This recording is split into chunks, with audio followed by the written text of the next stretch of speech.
বিয়ের পরের দিন শ্বশুরবাড়িতে বধূবরণের অনুষ্ঠানে এসে রানী রীতিমতো ঘাবড়ে গেল যখন তার দুই বড় বিবাহিত ননদ তাকে মাথা থেকে পা অবধি পর্যবেক্ষণ করতে লাগলো।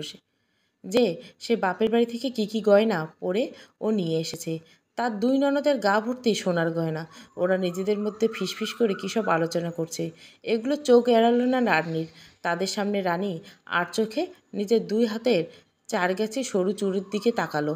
ও হ্যাঁ, আরও দুটো জিনিস আছে বটে তার দু হাতে, তবে সেগুলো সোনার নয়, দুটো ইমিটেশনের বালা, ঝুটো সোনার বালা। 5 বছর সৌভিকের সাথে মেলামেশার পর একরকম সৌভিকের অদম্য জেদের সামনে মাথা নত করে অবশেষে সৌভিকের বাবা মা মেনে নিছে হাঘরের মেয়ে রানীকে বিয়ের জন্য। হাতে কানে গলায় খুব সামান্য কিছু গহনা নিজে বানিয়েছিল রানী।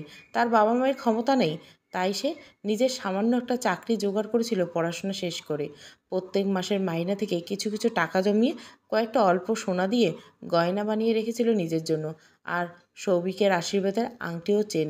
বিয়েতে সবার আগে চুপি চুপি এক ফাঁকে মেয়েকে একা পেয়ে রানীর মা মেনকা দেবী বলেছিল, মারে তোকে তো আমরা কিছুই দিতে পারলাম না, তবে এই বালা জোড়া রাখ। রানী অবাক হয়ে জিজ্ঞাসা করলো, কোথায় পেলে এই বালা? মেনকা দেবী বললেন, সোনা কোথায় পাবো বল, ইমিটেশনের বালা। শ্বশুরবাড়িতে যেন কেউ ঘুণাক্ষরে টের না পায় যে এগুলো সোনার নয়। জানিস তো শ্বশুরবাড়িতে মেয়েদের সম্মান তখনই আসে যখন বউ গা ভর্তি গহনা নিয়ে বাপের বাড়ি থেকে আসে। রানী আর কিছু বলেনি। আজ এই বধূবরণে আসরে বসে তার মায়ের কথাগুলো বড্ড মনে পড়ছে। তার বর্ণনাত যখন অনেকক্ষণ ধরে তার বালাটা ঘুরিয়ে দেখতে থাকলো, তখন রানীর এক ঘরভর্তি লোকের সামনে তার বড় ননদের চোখে চোখ রেখে বলে উঠল, দিদি ওটা সোনার বালা না, ইমিটেশনের, তবে আমার গলার নেকলেস, কানের দুল জোড়া আর হাতের 4টে চুড়ি সোনার। তোমরা তো জানোই আমাদের অবস্থা। এতটা বলে সে একটা ছোট্ট হাসি দিয়ে চুপ করে রইল। হঠাৎ করে সে খেয়াল করলো সৌভিক তার হাতের উপর নিজের হাতটা রাখলো। রানী তাকালো সৌভিকের দিকে। সৌভিকের চোখে তার জন্য অনেকটা সম্মান আর ভালো লাগা দেখতে পেল সে। রানী বুঝলো সে এই বাড়িতে তার জীবনে প্রথম লড়াইটা জিতে ফেলছে। বিয়ের পরপর অনেকগুলো নিমন্ত্রণ পেয়েছিল রানী আর সৌভিক। বেশিরভাগ বন্ধুবান্ধবের বিয়ের নিমন্ত্রণ। সব জায়গাতে রানীর হাতে শুধু সোনার চুড়িগুলো পরে নিমন্ত্রণ রক্ষা করতে গেছে। বেশি গয়নাগাটি পরার অভ্যাস বা শখ কোনোটাই নেই তার। সে বরাবর একটু সাদামাটা থাকতে ভালোবাসে। বালাগুলো ছুঁয়েও দেখেনি বিয়ের পর থেকে একটিবার। একবার একটা বিয়ে বাড়ি থেকে তাদের সপরিবারে নিমন্ত্রণ এলো। বেশ বিত্তশালী মেয়ের একমাত্র মেয়ের বিয়ে। রানীর শ্বশুরমশাই নির্মলবাবুর বন্ধুর মেয়ের বিয়ে। নিমন্ত্রণ খেতে যাওয়ার দিন সন্ধ্যাবেলা রানী নিজের সোনার যা গয়না আছে তাই পরেই তৈরি হয়ে নিল। সেও সৌভিককে প্রস্তুত হয়ে বাড়ির গেটের কাছে দাঁড়িয়ে বাবা মার দোতলা থেকে নেমে আসার অপেক্ষা করতে লাগলো। কিছুক্ষণ পর মনোরমা দেবী ও নির্মলবাবু নামলেন উপর থেকে। মনোরমা দেবীর গলায় সোনার মোটা নেকলেস, কানে ভারী কানপাশা, দুহাতে সোনার চুড়ি ও বেশ মোটা মোটা দুটো সোনার বালা। মনোরমা দেবী আজ ইচ্ছে করে তার দামি দামি গয়না ও সবচেয়ে দামি শাড়িটাই পরেছিল, যাতে বিয়েবাড়িতে আজ সবাই তার প্রশংসা করেন আর রানী হিংসায় জ্বলে। নয়তো সারাক্ষণ নিজের ছেলের মুখে বউয়ের রূপের প্রশংসা শুনে তার ভয়ঙ্কর রাগ হয়। কতবার তিনি ছেলেকে বলেছেন নিজের বউকে এত সুন্দরী বলে বলে মাথায় না চড়াতে, তাও ছেলে সারাক্ষণ বউয়ের প্রশংসার পঞ্চমুখ। কোনো জাদু বলে তার নিজের ছেলেকে এই একরত্তি মেয়ে ভেড়া বানিয়ে রেখেছে। তিনি কিছুই বুঝে উঠতে পারেন না। তাই তিনি ভেবেছিলেন আজ উচিত শিক্ষা দিবেন বৌমাকে। মনোরমা দেবী দোতলা থেকে নেমে রানীর দিকে চোখ পড়তে থ হয়ে গেল। রানীর গায়ে একটা বিয়ে তো পাওয়া কম দামি শাড়ি, গলায় মনোরমা দেবীর দেওয়া আশীর্বাদী সরু নেকলেস, কানে বিয়ের ছোট দুল, জোড়ায় দু হাতে দুগাছি সরু চুড়ি। মনোরমা দেবীর গা ভর্তি গহনার কাছে রানীর এই সামান্য গহনা কিছুই না। অথচ রানীকে দেখে মনে হচ্ছে যেন সামনে স্বয়ং মা লক্ষ্মী দাঁড়িয়েছে। এত রূপ যেন চারিদিকে রূপের ছটায় ঝলঝল করছে। কোথায় লাগে সেই রূপের কাছে দামি মানিমাণিক্য ও বহুমূল্য বসন? এই সাধারণ সাজেই যেন যে অপরূপা। হঠাৎ মনোরমা দেবীর বুকের ভেতরটা জ্বালা করতে শুরু করলো। তার গায়ের গহনাগুলো যেন আরও ভারী হয়ে চেপে বসেছে তার গায়ে। তার গায়ে দামি শাড়িটা যেন অজগর সাপের মতো ক্রমশ আষ্টে পৃষ্ঠে পেঁচিয়ে ধরছে তাকে। তিনি আর সহ্য করতে না পেরে উপরে উঠে গেলেন। যাওয়ার সময় বলে গেলেন যে শরীরটা ভালো লাগছে না, তাই একটু বিশ্রাম নিয়ে তিনি নিচে আসবেন। কিছুক্ষণ পর হাতের বালা দুটো খুলে ও তার বয়সোচিত একটি পিওর সিল্কের শাড়ি পরে মুখের চোখের জল দিয়ে উপর থেকে নেমে এলেন। তারপর বিয়েবাড়ির উদ্দেশ্যে রওনা হলো চারজন। কথায় আছে না, যার মনে কোনো অহংকার বা হিংসে নেই, যার মন ফুলের মতো পবিত্র, তার সাথে স্বয়ং ভোলানাথ থাকে। আজও তাই জীবনের আর এক পরীক্ষায় জয়ী হলো রানী। তবে ভবিষ্যতে রানীর জীবনে আরও অনেক পরীক্ষা দেওয়া বাকি আছে। সে আসন্ন ভবিষ্যতের কথা ভেবে হয়তো স্বয়ং ভোলানাথও চোখ ভিজে উঠেছে জলে। সেবার বিয়ের পর রানী প্রথম দুর্গাপুজো। বাড়িতে অনেক আত্মীয় স্বজন এসেছে। দুই ননদ ও সপরিবার এসেছে। রানী রান্নাবান্না তেমন জানে না, তাই সে শাশুড়িকে যতটা পারে বিভিন্নভাবে সাহায্য করে রান্নাঘরে। মনোরমা দেবী সারাক্ষণ সুযোগ খুঁজতে থাকে রানীকে কথা শোনানো। একটু কাজে ভুল হলে তিনি শুধরে দেওয়ার বদলে রানীকে বাক্যবাণে জর্জরিত করেন, আর সারাক্ষণ নিজেদের মেয়ের সাথে তুলনা টানতে থাকেন যে তারা নিজেদের বাড়িতে কত কাজকর্ম করে, আর রানী সারা শ্বশুরবাড়িতে এসে নাকি রাজরানীর মতো পায়ের উপর পা তুলে বসে থাকে। রানী কষ্ট পেলেও মুখে কিছু বলে না। তার মৌনতা দেখে মনোরমা দেবী আরও রেগে যান। আসলে তিনি বলতে চান বৌমা তার মুখে মুখে তর্ক করুক, যাতে বাড়ির সবাই শুনতে পায়, আর তিনি রানীকে আরও যা তা কথা বলতে পারেন। আসলে শ্বশুরবাড়িতে রানীর শাশুড়ির হাজারটা কথা বৌমাকে শোনাতে পারলেও বৌমা যদি মুখ ফসকে একটা কথা বলেছে, তবে সবাই তার চরিত্রের পোস্টমর্টম করা শুরু করে দেবে। তাই রানী কোনো কথার উত্তর করে না, কারণ সে জানে ঝগড়া করলে তার নিজেদের মানসিক শান্তি নষ্ট হবে। তার উপর বাড়িতে এখন ননদ আর ননদের জামাইরা আছে। এখন মুখ খুললে তার শাশুড়ি আরও ভিকটিম কার্ড খেলার সুযোগ পাবে। রানী আর পাঁচটা দুঃখী বউর মতো ভেউ ভেউ করে কাঁদতে পারবে না ঠিকই, তবে দরকার পড়লে সত্যি কথা শোনাতেও পিছপা হয় না। এতদিন সে তার শাশুড়িকে হাড়ে হাড়ে চিনে গেছে, তাই সে দরকার ছাড়া কথা বাড়ায় না। সপ্তমী সকালে ঘুম থেকে উঠতে দেরি হলে শাশুড়ি মুখ হাঁড়ি করে রাখেন। আসলে আগের দিন সারা রাত জেগে ঠাকুর দেখছে সৌভিক, রানী ও বন্ধুরা সবাই মিলে। সকালে কিছুতেই সে চোখ খুলতে পারছিল না। সে যখন মুখ চোখ ধুয়ে রান্নাঘরে গেল, ততক্ষণে সকলের জলখাবার তৈরি করে ফেলেছেন মনোরমা দেবী। সারা বাড়ি নিস্তব্ধ, সবাই ঘুমাচ্ছেন। রানীর চোখে তখনও ঘুম, তবুও সে কাজ করে চলছে। মনোরমা দেবী রানীকে দেখে অনেকগুলো কথা শোনালেন, যে বাড়ির বউয়ের বেশি ঘুমানো উচিত নয়, বাড়িতে ননদের জামাইরা আছে, তারা কীভাবে ইত্যাদি। রানী কিছুই বলল না, চটপট ভাতটা বসিয়ে দিল। তারপর রান্নাবান্না জোগাড় করতে লাগলো। পরদিন অষ্টমী। রানী অনেক ভোরে উঠল। আজ সে শাশুড়িকে কিছু বলার সুযোগ দেবে না, সব কাজ একা করলো। তারপর পাড়ার পুজোর মণ্ডপে অষ্টমীর অঞ্জলি দেওয়ার জন্য তৈরি হতে থাকলো।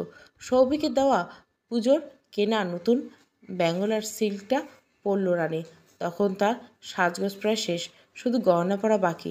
তখন হঠাৎ দুই ননদ তার ঘরে এসে ঢুকলো। বড় ননদ বলল, রানী, তোমার কাছে গলায় পরার ভারী কিছু হবে? আমি না বাড়ি থেকে সোনার কোনো ভারী গয়না আনিনি। রানী দেখলো তার বড় ননদের ডান হাতে বেশ মোটা একটা সোনার মান্তাসা, তার সাথে বালা ও চুড়িও আছে দুই হাতেই। রানী আলমারি থেকে তার শাশুড়ির দেওয়া নেকলেসটা বের করে দিয়ে দিল বড় ননদকে পরার জন্য, আর বিয়েরটা নিজে পরল। এবার তার ছোট ননদও একই কথা বলল, যে সেও নাকি বিশেষ কোনো গয়না আনেনি শ্বশুরবাড়ি থেকে। ছোট ননদের কানেও বেশ ভারী একটা সোনার ঝুমকো। রানী জানে তার ছোট ননদের গয়না তার বড় ননদের থেকেও বেশি, কারণ তার শ্বশুরবাড়ি বড়দির বিয়েতে মেয়েকে যা দিয়েছে তার দ্বিগুণ দিয়েছে ছোটটিকে দিকে। ছোট ননদের বিয়ের সময় তার শ্বশুরের কোম্পানিতে একটা বড় অঙ্কের টেন্ডার পাস হয়েছিল, ফলে ছোট ননদের বিয়ে হয়েছিল বিশাল বড় করে। যাই হোক, রানীর নিজের গলা থেকে নিজের বিয়ের নেকলেসটা খুলে দিয়ে দিল ছোট ননদকে, আর তারপর দুজনে কোনোরকম কথা না বলে ঘর থেকে বেরিয়ে গেল গয়না নিয়ে। রানী আলমারি থেকে বিয়ের পাওয়া একটা সোনার লকেট দিয়ে একটা সরু চেন গলায় পরল। তার তো আর কোনো নেকলেস নেই। ইতিমধ্যে সৌভিকও পাঞ্জাবি পরে তৈরি। সবাই একসাথে যখন বেরোনোর জন্য বাড়ির গেটে কাছে এলো, সৌভিক তখন হঠাৎ রানীর দিকে তাকিয়ে বলল, রানী, তোমার গাটা এত খালি খালি লাগছে কেন? তোমার নেকলেসটা কোথায়? রানী সব বলল সৌভিককে। সৌভিক রানীর হাত, কান, গলা সবটা ভালো করে দেখল। রাগে মুখ লাল হয়ে উঠল তার। তারপর ধীরে শান্ত হয়ে সবার সামনে বলল, চলো, আজ একবার সোনার দোকানে যাব তোমাকে নিয়ে। এই কথা শুনে মনোরমা দেবী থতমত খেয়ে বলেন, হঠাৎ সোনার দোকানে কেন যাবি রে? সৌভিক বলল, বিয়েতে তো রানীকে আমি কিছু দেইনি, তাই ভাবছি একজোড়া সোনার বালা গড়িয়ে দেবো, ওর হাতগুলো বড্ড ফাঁকা লাগছে। মনোরমা দেবী এবার ব্যঙ্গে সুরে বলেন, কেন রে? ওর মা তো ওকে একজোড়া বালা দিয়েছে বিয়েতে, ঝুটো সোনার হলে কি হবে? তোর দিদিদের বালার থেকে রানীর বালা জোড়া বেশি আসল মনে হয়। এই কথা বলে তিনি ফিক করে হেসে ফেললেন। রানীর অপমানটা গায়ে মাখল না, কারণ সোনা দানা হিরে মানিক এসব খুব একটা মাইনে রাখে না তার কাছে। তবে রানী কিছু না বলুক বা না বলুক, পুজো মণ্ডপে পাড়ার অন্যান্য মহিলাদের কাছে বেশ খানিকটা হাসির খোরাক হলেন মনোরমা দেবী। ওরা সবাই তখন সদ্য পুজো মণ্ডপে পা রেখেছিল অঞ্জলি দেওয়ার জন্য। পাড়ার সবাই সেখানে উপস্থিত। তারই মধ্যে কিছু মহিলা যারা রানীর সুন্দর কথাবার্তা, ব্যবহার ইত্যাদির কারণে তাকে পছন্দ করতে শুরু করেছিল, তারা কথা বলতে এগিয়ে এলো রানীর দিকে। রানী গলা ফাঁকা থেকে জিজ্ঞাসা করলো যে তার বিয়ের নেকলেসটা কেন পরেনি। রানী ছলা কৌশলে মিথ্যে কাকে বলে জানে না, তাই সব সত্যি কথাই বলাই ভালো। সেই মহিলারা ভীষণ অবাক হলো এই ব্যাপার জেনে। তারা তখন মনোরমা দেবীকে শুনিয়ে বলতে লাগলো, কিরে মনোরমা, শেষ পর্যন্ত তোর ছেলের বউয়ের গহনাগুলো পর্যন্ত ঝেঁটিয়ে দিয়ে দিলি তোর মেয়েদের। বেচারি বউটার ওই কটা গহনাই তো সম্বল ছিল, অন্তত তোর হাতের বালা দুটো তো ওকে পরতে দিতে পারতিস আজকের জন্য। মনোরমা দেবী এই কথার শুনে বেজায় খেপে গিয়ে উত্তর দিয়েছিলেন, কত দরদ তোমাদের আমার বউয়ের জন্য। ওর বাবা মার তো এত দরদ দেখিনি তোমাদের মতো। থাকলেও মেয়েকে এই কটা সুতোর মতো গহনা দিয়ে শ্বশুরবাড়িতে পাঠাতেন না। আমাদের মেয়েদের দেখছিস গা ভর্তি গহনা দিয়ে ভর্তি। আর তাছাড়া আমার বালা দুটো আমার পর আমার দুই মেয়ে পাবে, ছেলের বউকে দিতে যাব কেন? এর উত্তরে ওই মহিলারা বলেছিল, কেন নিজের পাপের বোঝা বাড়াচ্ছিস মনোরমা? আমরা তো সবই জানি, বরণের অনুষ্ঠানে আমরাও ছিলাম। তোর ছেলে অনেক ভাগ্যবান, এমন গুণী মেয়েকে বিয়ে করতে পেরেছে, যে মেয়ে কিনা অভাবী বাবা মাকে পথে না বসে নিজের বিয়ের গয়না নিজে বানিয়েছে, নিজের ক্ষমতায় বিয়ে করছে। তার সাথে তুই তোর মেয়েদের তুলনা করিস না। তোর মেয়েদের নিজেদের ভবিষ্যতের কথা চিন্তা করতে হয়নি কখনো। আর তোর বৌমা নিজের ভবিষ্যতের জন্য নিজের বাবা মাকে দুশ্চিন্তায় দিতে চায়নি। তোর জায়গায় অন্য কেউ হলে এই মেয়েকে মাথায় করে রাখতো। এরপর মনোরমা দেবী আর কিছু বলার ভাষা পেলেন না। বাড়ি ফেরার পর রানীর সব গয়না তাকে আবার ফেরত দিয়ে দিল দুই ননদ। বিয়ের পর থেকে দেখে আসছে রানী যে তার শাশুড়ি বড্ড শুচিবায়ুগ্রস্ত মানুষ, সব ব্যাপারে নাক কোঁচকানো স্বভাব, আর ভীষণ কুসংস্কারশূন্য। কোনো ব্যাপারে যুক্তিসঙ্গতভাবে তাকে বোঝানোর চেষ্টা করে তিনি বুঝতে তো চানই না, উপরন্তু খুব রেগে যান। আর মেয়েদের মাসিকের ব্যাপারে তার এই শুচিবাই আরও বেশি। কোনো মেয়ের মাসিক চলছে মানে সে যেন বিশাল বড় একটা অন্যায় করে ফেলেছে, তাকে এক্ষুনি একঘরে করা উচিত। বিয়ের পর যে মাসে প্রথম মাসিক হলো তার, সেই মাসে নিয়মের নামে ভয়ঙ্কর সব অত্যাচার সহ্য করতে হয়েছে তাকে। বাড়ির যত জামা কাপড়, চাদর, পর্দা, পাপোশ, কার্পেট সব কাচিয়েছে মনোরমা দেবী রানীকে দিয়ে। প্রথম দিন ব্যথা হয়, সে কিছুক্ষণ শুয়েছিল। বিকেলের দিকে মনোরমা দেবী ছেলেকে ডেকে বললেন, যা ওকে বাপের বাড়ি দিয়ে আয়, এখানে সারাক্ষণ শুয়ে থাকলে বাড়ির কাজকর্ম কে করবে? পরের মাস থেকে রানী ঋতুমতী হলে তার শাশুড়িকে জানায় না। পাছে তাকে ভোর 5টায় উঠে স্নান করতে হয়, আলাদা ঘরে গিয়ে থাকতে হয় এই 4টা দিন। হঠাৎ করে এক মাসে তার ভীষণ শরীর খারাপ হয়ে পড়ে। মাসিকের সময় অসম্ভব পেটে ব্যথা, তার সাথে অনেক সাবধানতা অবলম্বন করা সত্ত্বেও একদিন সকালে উঠে দেখলো নতুন বিছানার চাদরতে অনেকটা দাগ লেগে গেছে। সে ঝটপট চাদরটা পাল্টাতে যায়, এমন সময় মনোরমা দেবী ঘরে ঢুকেন। ব্যাস, রানী পড়ে গেল একেবারে বাঘের মুখে। মানে যাকে বলে যেখানে বাঘের ভয় সেখানে সন্ধ্যায়। এরপর শুরু হলো ওনার বিধান দেওয়া একটা একটা করে। রানী চুপচাপ কথা হজম করলো। সে একগাদা জামাকাপড়, দুটো চাদর নিয়ে ছাদে যাচ্ছিল কাছাকাছির জন্য। হঠাৎ পেছন থেকে শুনলো তার শাশুড়ি গলা, রানী এই দুটো চাদরও নিয়ে যাও ছাদে, কেচে দিও। রানী দেখলো ওই চাদর দুটো তার ঘরে ভাঁজ করা ছিল এক কোণে, ওগুলো সে ব্যবহারই করেনি এই কটা দিন। তাই সে বলল, মা এই চাদর দুটো আমি কাল কেচে দেবো, আজকে তো অনেক কিছু কাচতে হবে, তো শরীরটা ভালো নেই একদম। মনোরমা দেবী তখন বললেন, ঠিক আছে, তাহলে তোমার বাবাকে বলো যেন তোমার জন্য দুটো কাজের লোক দিয়ে যায় এই বাড়িতে। রানী এবার আর হজম করলো না কথাটা। সে বলল, আমি যখন বলছি কেচে দেবো কাল, তখন দেবো, আর না কাচলেও কি এসে যায় তাতে? পৃথিবীতে কোনের বইতে লেখা আছে যে পিরিয়ড হলে ঘরের কাঁচা জামা কাপড়ও কাচতে হবে? কোন দেবতা কোন ধর্মগ্রন্থতে বলে গেছেন যে মাসিক হওয়া মানেই মেয়েরা অশুচি হয়ে যায়? এইসব কুসংস্কার। আর আমি মানি না কুসংস্কার। আমার এত বছরের পড়াশোনা, আমার শিক্ষা, আমরা যা শিখেছি, আমি তাই সত্যি বলে মানি, অন্য কোনো কিছু না। এমনকি আমার মাও আমাকে এসব ফালতু নিয়ম মানতে বলেনি কখনো। এবার রানীর শাশুড়িমা রেগে আগুন হয়ে গেলেন। পারলে ছুটে এসে মেয়েকে মেরে দেন। তিনি বললেন, তোমার মা তো অনেক শিক্ষিত মানুষ, আমি তো মূর্খ মানুষ। এখন তোমার মায়ের থেকে কি আমাকে শিখতে হবে নাকি? রানী বলল, শেখার কোনো বয়স হয় না মা, ছোট বড়ও হয় না। একটা ভুল নিয়ম দীর্ঘদিন ধরে চলে আসছে বলে সেটাই ঠিক হতে পারে না। এটুকু বলে রানী চুপ করে গেল। তার শাশুড়ি সারাদিন রানীকে সাপান্ত করতে গেলেন। বারবার বললেন, তোমার কোনোদিনও ভালো হবে না, সুখে হবে না, নরকের আগুনে জ্বলবে ইত্যাদি। রানী আর একটা টু শব্দ করেনি, নিজের মতো নিজের কাজ করে গেছে। তারপর থেকে রানীর শাশুড়ি আর তাকে এসব নিয়ে কখনো কিছু বলেনি। তবে তিনি মনে মনে সারাক্ষণ রানীকে যা তা বলে যেতেন। সেটা বোঝাই যেত। রানী ভালো করে কোনো কথা বললে বা জিজ্ঞাসা করলে রানীর শাশুড়ি ভুরু কুঁচকে উত্তর দিত। রানী আর সৌভিক কোথাও বেড়াতে বেরোলে মনোরমা দেবী ভীষণ বিরক্ত হতেন। সবসময় বলতেন, আমরা মেয়েরাও তো স্বামীর ঘর করো বাপু, সবসময় এত রকমের বরের সাথে ঢং করতে বেরোয় না।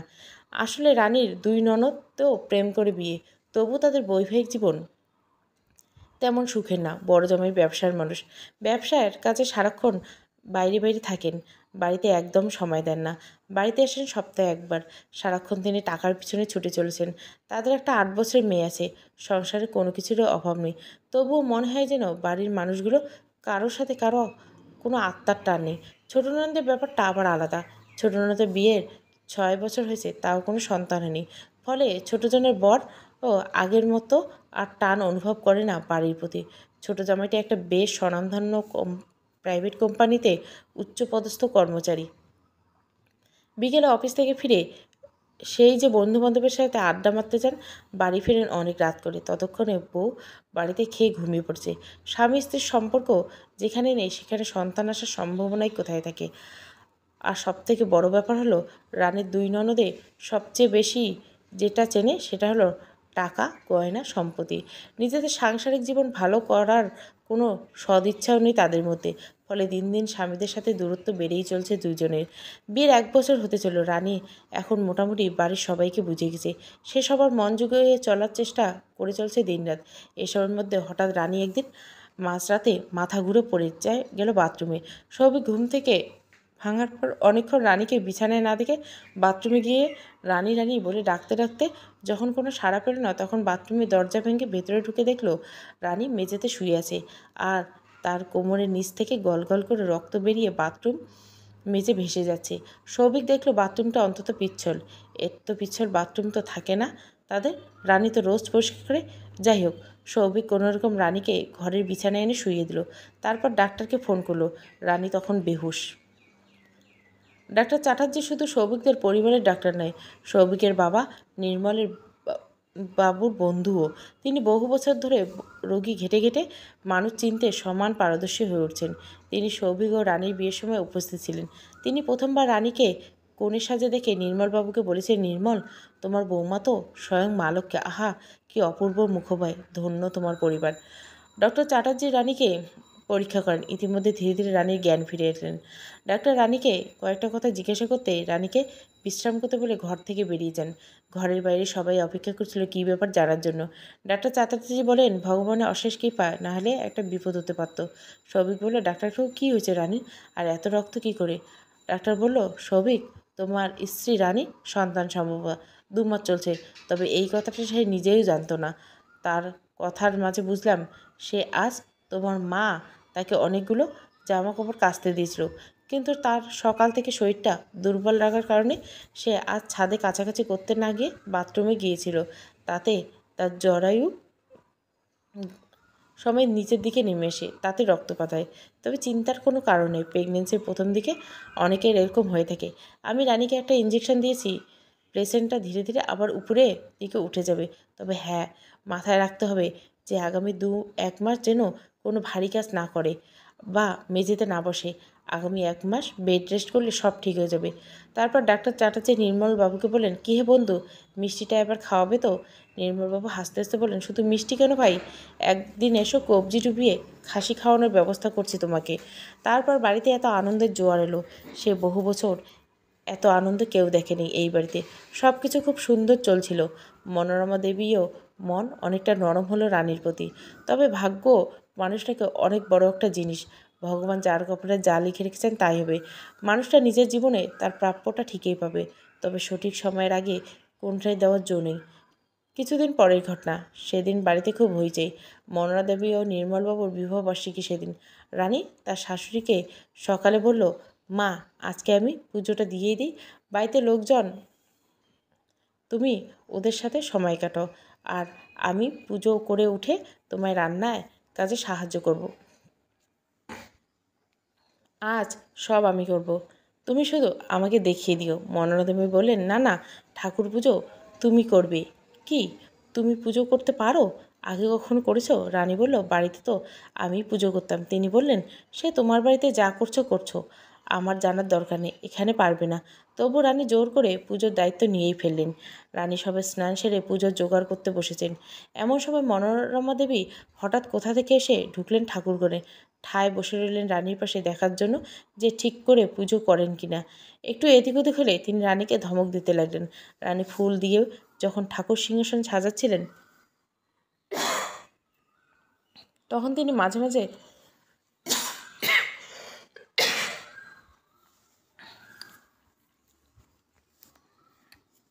বলে উঠেছিলেন, ওখানে ফুল পড়েনি, ওখানে ফুল পড়েনি। আর থেকে থেকে বলে উঠছিলেন, উফ, এভাবে কাউকে পুজো দেওয়া শেখানো যায়? বিরক্ত ধরে গেল। রানী মুখ বুজে সব শুনল, প্রতিবাদ করলো না। তবে মনে মনে প্রতিজ্ঞা করলো যে এই শেষ, আর পুজো করার কথা বলবে না যেচে থেকে। বাড়িতে আজ খাসি রান্না হলো। রানী মাংসলে মশলাগুলো এক জায়গায় করে মিক্স করে মেশিনে দিতে যাচ্ছিল। এমন সময় মনোরম দেবী বলেন, কি করছো? মশলা মেশিনে কেন? যাও শিলবাটাতে পেতে মশলা পেতো। রানী বলল, কিন্তু মা, ডাক্তার কাকু তো আমাকে ভারী কাজ করতে বারণ করছে। মনোরমা দেবী বললেন, মশলা বাটা আবার এমন কি ভারী কাজ হলো বাপু যে বাহানা দিচ্ছ? আমরা কি আর ছেলেপুলে জন্ম দেনি, নাকি রান্না বান্না করে খাওয়াইনি পোয়াতি অবস্থায়? যাও যাও, বেশি কথা না বাড়িয়ে শিলবাটাটা পেতেই ফেলো। রানী আর কিছু বলল না, তবে শিলবাটাটা পাতার সময় পেটে টান লাগলো তার। সে তবুও মশলা বেটে মাংসটা রেঁধে ফেললো। দুপুরবেলা খাওয়া দাওয়ার পর শ্বশুর শাশুড়ি ঘরে যখন সবাই গল্প গুজব করছিল, তখন রানীও গিয়ে বসলো দুই ননদের পাশে। ওরা নিজেদের গহনাগুলো বার করে আলোচনা করছিল যে সোনার দোকানে পালিশ করতে দিবে গহনাগুলো। মাঝখান থেকে শাশুড়ি গহনাগুলো রাখা ছিল। রানী শাশুড়ির বালাজোড়া হাতে নিয়ে দেখছিল, কি সুন্দর ছিল কাটা, আর খুব সুন্দর ফুলের ডিজাইন। পুরনো হলো কী হবে, ভারী সুন্দর। হঠাৎ বড় ননদ খপ করে বালাজোড়া কেড়ে নিল রানীর হাত থেকে। তারপর বলল, কখনো দেখেছো এত দামি বালা? রানীর চোখের জল মুছতে মুছতে ঘরে চলে গেল। রাতে বিছানায় শুতে না শুতে সারাদিন ক্লান্তি তার চোখে ঘুম চলে আসলো। তখন রাত প্রায় 3টা। হঠাৎ অসহ্য যন্ত্র তল্পের যন্ত্রণায় রানী ঘুম ভেঙে গেল, আর নড়াচড়ার আওয়াজে সৌভিকেরও ঘুম ভেঙে গেল। সে চোখ মুছতে মুছতে ঘরের আলো জ্বালিয়ে রানীর দিকে তাকাতেই আতকে এবং উদ্বেগে শিউরে উঠল। সৌভিক দেখল রানী বিছানায় যে জায়গাটা শুয়েছে সেই জায়গাটা ভিজে চপচপ। রানী ক্রমাগত যন্ত্রণায় কাতরাচ্ছে। সৌভিক আর সময় নষ্ট না করে রানীকে শহরের নামকরা হাসপাতালে ভর্তি করে দিল। রানীর চিকিৎসা শুরু হলো। হাসপাতালে চ্যাটার্জি এই হাসপাতালের সাথে যুক্ত আছেন। তিনি এসে সৌভিককে বললেন, আমি বারবার সতর্ক করে দেওয়া সত্ত্বেও রানীকে দিয়ে কাজ করানোর কোনো দরকার ছিল সৌভিক? যা ভয় পেয়েছিলাম তাই হলো, বাচ্চাটার নেই। কথাটা বলতে বলতে ডাক্তার চ্যাটার্জির চোখে কোণে জল চিকচিক করলো। সৌভিক হাসপাতালের মেঝেতে বসে পড়ে মাথা নিচু করে হাউমাউ করে কেঁদে ফেল। তারপর বলে, ডাক্তার কাকু, আমি কি করব বলো? রানী সারাদিন বাড়ির সবার মন জুগিয়ে চলার চেষ্টা করে, আর আমার মা সারাক্ষণ চেষ্টা করে যাতে রানী একটু বিশ্রাম করার সুযোগ না পায়। সে সারাদিন খেটেই চলছে। আমি কখনো রানীর হয়ে কোনো কথা বলতে গেলে মা ভাবছে আমি বউকে সাপোর্ট করছি, বউয়ের হয়ে ঝগড়া করতে গেছে। এই নিয়ে বহুবার অশান্তি হয়েছে বাড়ির আগে। মাকে আমি কিছু বললে তিনি বাবাকে গিয়ে বলেন যে আমি নাকি তাকে বউয়ের জন্য খারাপ কথা বলেছি, আর বাবাও কিছু ভাবনা চিন্তা না করে আমাদের বাড়ি ছেড়ে চলে যাওয়ার হুকুম করেন। তারপর রানী মায়ের পা ধরে ক্ষমা চাওয়া, আবার সব ঠিক হয়ে যায়। আমার আর এই অশান্তি ভালো লাগে না, তাই আজকাল বাড়িতে কথা বলাই ছেড়ে দিয়েছি আমি। ডাক্তার চ্যাটার্জি বলেন, মন শক্ত করো সৌভিক, আমি তোমার বাবার মতো, সেই হিসাবে তোমার কয়েকটা কথা বলছি। রানী কিন্তু আগে তোমার বিবাহিত স্ত্রী, তোমাদের বাড়ির বউ পরে। সে নিজের বাড়িঘর বাবা মা সব ছেড়ে তোমাকে ভালোবেসে তোমার সাথে এসেছে। সে কিন্তু তোমার বাবা মাকে দেখে বা তাদের হাত ধরে তোমাদের বাড়িতে আসেনি। তোমাদের বাড়ি কেউ তার যত্ন নেবে বা তার খেয়াল রাখবে এটা ভাবা বন্ধ করো। তোমার স্ত্রী দায়িত্ব শুধু তোমার। তার মনে অনেক কষ্ট, অনেক দুঃখ থাকতে পারে। তাকে বাড়ির বউ না ভেবে আগে একজন মানুষ ভাবো। যেটা ঠিক সেটা জোর গলায় বলতে ভয় পেও না কখনো। প্রয়োজন পড়লে রানীকে নিয়ে অন্যত্র থাকার ব্যবস্থা করো। একে তো সন্তান হারার শোক, তার উপর রানীর গর্ভ ভীষণ পরিমাণ ক্ষতিগ্রস্ত হয়েছে। এই ঘটনার পুনরাবৃত্তি হলে কিন্তু রানীকে আর বাঁচানো যাবে না। তুমি বুদ্ধিমান ছেলে, আশা করি যা বললাম বুঝতে পেরেছ। 3 দিন পর রানী ছুটি হয়ে গেল হাসপাতাল থেকে। সৌভিক আর কয়েকদিন ছুটি নিল অফিস থেকে, যাতে রানীকে দেখাশোনা করতে পারে। তাতে অসুবিধা হলো না, কারণ সৌভিক কোনোদিনই বাবার ব্যবসায় ঢোকেনি। সে পড়াশোনা শেষ করে চাকরির পরীক্ষা দিয়ে একটা সরকারি চাকরি জোগাড় করে নিছে। মাইনে হতো তার বাবার আয়ের থেকে অনেকটাই কম, তবে শান্তি অনেক বেশি। সৌভিক যে বাড়িতে আছে ছুটি নিয়ে, এটা নিয়ে রানীর শাশুড়ি সৌভিককে কথা শোনাতে ছাড়লেন না। সৌভিক এবার মায়ের মুখের উপর স্পষ্ট জবাব দিয়ে বলেন, মা, রানী আর আমি অনেক বড় একটা জিনিস হারিয়ে ফেলেছি। আমি মানসিকভাবে ক্ষতিগ্রস্ত হলে রানী কিন্তু শারীরিক মানসিক দুই দিক থেকেই অসুস্থ। সুতরাং দয়া করে তুমি আমাদের দুজনকে আর বিরক্ত করো না। আমাদেরকে আমাদের হারে ছেড়ে দাও। তোমার যা ভালো লাগে করো। রান্না করতে হলে করো, না করতে হলে করো না। আমি বাইরে থেকে কয়েকদিন হোম ডেলিভারি খাবারের ব্যবস্থা করছি। তুমি দয়া করে রানীকে একটু শান্তিতে থাকতে দাও। মনোরমা দেবী ছেলের মুখে এত সোজাসাপটা কথা আশা করেনি। তিনি নিজের মতো গজগজ করতে করতে চলে গেলেন। বিকেলে নির্মলবাবু ছেলেকে ডেকে পাঠালেন। সৌভিক বাবার সাথে দেখা করতে গেলে দেখলো মনোরমা দেবী উপস্থিত সেখানে। নির্মলবাবু বলেন, কিরে সৌভিক, তুই নাকি মাকে কী সব কথা বলছিস? সৌভিক বলে, কী বলেছি? নির্মলবাবু বলেন, তা তো জানি না, তবে তোর মা বললেন যে তুই কী সব খারাপ কথা বলছিস। সৌভিক বলো, তুমি কোনোদিন আদৌ সত্যিটা জানার চেষ্টা করছো বাবা? কোনোদিন মা যা বলেছে তাই চোখ বুজে সত্যি বলে মেনে না নিয়ে আসল ঘটনা জানার চেষ্টা করছো? আমার বউয়ের সবথেকে বড় দোষ হলো সেই গরিব ঘরের মেয়ে। তাই তো মা তাকে সারাক্ষণ বিভিন্নভাবে অপদস্থ করে চলছে। আমাদের সন্তানটা যে আমরা হারিয়ে ফেললাম, তার দায় কার বলতে পারো বাবা? নির্মলবাবু বললেন, তোমাদের যখন এই বাড়িতে এত সমস্যা, তাহলে চলে যাও এই বাড়ি ছেড়ে। কেউ তো আটকায়নি তোমাদের। রানী এতক্ষণ ঘরে শুয়ে সব শুনছিল। সে আর থাকতে না পারে বিছানা ছেড়ে উঠে এলো। তারপর বলে, বাবা, আমি এই বাড়িতে আসার আগে তুমি অসুস্থ হলে তোমাকে ডাক্তারের কাছে নিয়ে যাওয়ার লোক পাওয়া যেত না। তোমার ছেলে সারাক্ষণ অফিসের কাজে ব্যস্ত থাকতো। তোমাকে প্রত্যেকবার আমি নিয়ে গেছি ডাক্তারের কাছে। মায়ের প্রেশার যখন বাড়লো তখনও আমি নিয়ে গেছি ডাক্তারের কাছে। সর্দি একবার ভয়ঙ্কর জ্বর বাতি এই বাড়িতে এলো 1 মাসের জন্য। আমি সারা রাত তার পাশে বসে সেবা করছি। এরকম উদাহরণ আরও অনেকেই আছে। কারো জন্য করে শোনানোর মানুষ আমি নই, কিন্তু অকৃতজ্ঞ হওয়ার একটা সীমা থাকা উচিত। ভগবানকে ভয় পাও, এখনও সময় আছে। আমরা যে ক্ষতি হয়েছে তা ক্ষতিপূরণ করতে পারবে। কিন্তু আমি জানি আমার ভোলানাথের হাতে থাকবে আমার মাথার উপর। আমার হারিয়ে যাওয়া জিনিস তিনি আমাকে একদিন ঠিক ফিরিয়ে দেবেন, এ আমার দৃঢ় বিশ্বাস।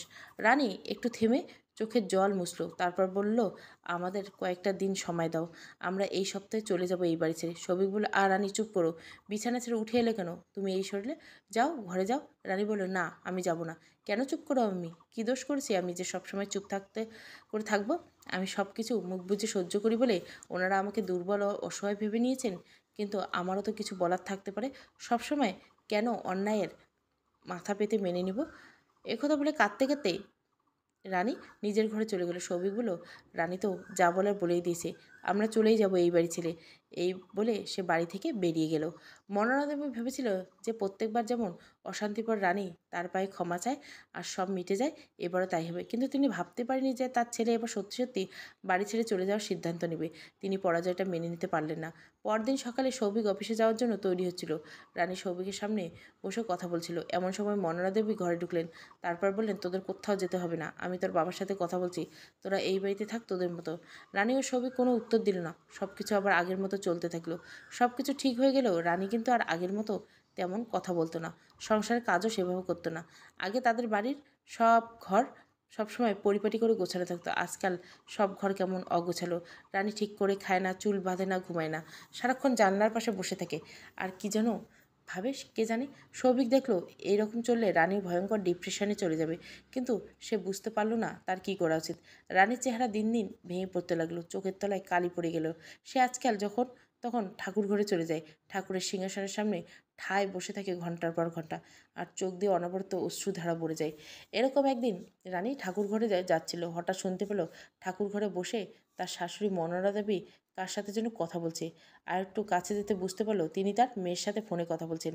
রানীর শাশুড়ি সারাদিন মেয়ের সাথে ফোনে কথা বলেন, তিনি যা খুশি বলতে পারেন, তবে ঠাকুর ঘরে বসে ঠাকুর পুজো করতে করতে ফোনে কথা বলাটা রানী একেবারেই অপছন্দ। পুজো করার সময় ভীষণ পবিত্র একটা সময়, সেখানে অন্তত নিষ্ঠার প্রয়োজন। যেখানে কেউ কিভাবে ফোনে পরনিন্দা পরচর্চা করতে পারে সেটা রানী বুঝে না। ঠাকুর ঘরে বসে পরনিন্দা করা আর ফুলের টব নর্দমায় কাদা দিয়ে ভর্তি করা সমান ব্যাপার। যাই হোক, রানী শুনতে পেল তার শাশুড়ি তার বড় ননদকে দের শাশুড়িকে খুব খারাপ খারাপ কথা বলছে। সেই কথা শেষ হওয়ার পর শুরু হলো রানীর নিন্দা, বিভিন্ন রকমভাবে। একটা কথা যেটা ভীষণ খারাপ লাগলো রানীর, সেটা হলো শাশুড়ি বলছে ওই ঘরের মেয়েটা আমার ছেলেটাকে একেবারে ভেড়া বানিয়ে রেখেছে। ওপাশ থেকে ননদ কী বলে সে শুনতে পেল না, বুঝতে পারলো ওপাশ থেকে খুব খারাপ কথা বলা হচ্ছে তাকে উদ্দেশ্য করে। রানী খুব রেগে গেল, তবুও কিছু বলল না, শুধু মনে মনে বলল মাথার উপর ভগবান আছে, এই জন্মের বিচার তিনি এই জন্মে করবেন। এই ঘটনার 1 মাসের মাথায় রানীর শ্বশুরের কোম্পানির এত বছর প্রথমবার পরপর এতগুলো ভারী লোকসানের মুখোমুখি হলো। এত বড়